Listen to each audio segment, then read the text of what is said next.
a Jamaican uncle. He's about 58 years old, doing life in jail right now. Before he went to jail, he was a man that was living in misery, a man that that lived a life of sin, alcohol, girls, drugs.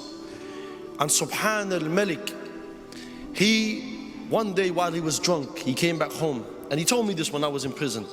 He said, I came back home and he said, I made dua, I made the prayer. I didn't believe in a God. I didn't know what God was or who he is. But I made a prayer, said, if you really exist, then give me a new life, give me a purpose. And sometime after that, it ended up catching a case and now doing life in jail. 4 years into his sentence, subhanallah, he got a dream. And inside his dream, bear in mind, he's never ever spoken to a Muslim. He's never even been in a mosque. He's never ever had an interaction with a Muslim. And while being in prison, this dream came to him on 2 occasions. The first occasion, he saw himself blabbering a few words. He didn't know what this was. He didn't know if it was whatever language or even the language of the earth.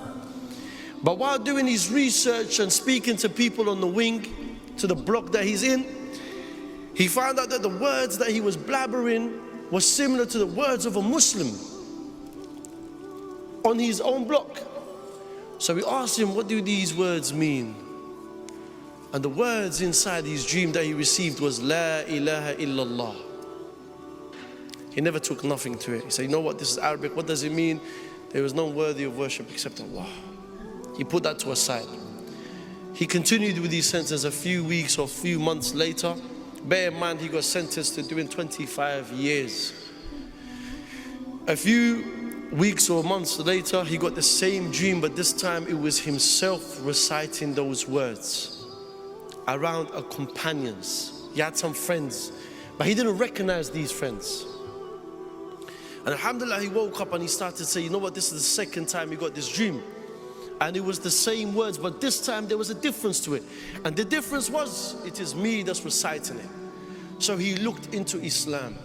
And Allah be my witness, he took his shahada in prison.